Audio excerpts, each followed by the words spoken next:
Durog daw, Bren. Oh my God. SRG making a statement. Lalakas ang Malaysian region niya. Kasi magkakaroon sila ng standard. Pag ano ka pa naman, pag nagti-champion ka pa naman, yan ang pinakakailangan mong gawin after. Patunayan mong hindi chamba yung pagka-champion mo. Yung unang beses na nag-champion ka ha. Katulad with SRG. As early as daw, pinatunayan nilang hindi chamba yung pagkapanalo nila sa sa MSC. Grabe ha. Grabe yung momentum ng SRG. Hindi, ano kasi ito home court eh. Home court advantage. Mali siya. Lahat nawa is lalakas ang ngayon yan for sure. Check nga natin yung SRG versus Oo, panoorin mo. Talagang gumagawa talaga ng statement yung SRG na hindi chamba yung pagkapanalo nila sa Bren. Grabe yon. Talagang statement.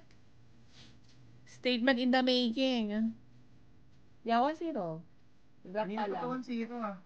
Baka matagal ang kanilang break time.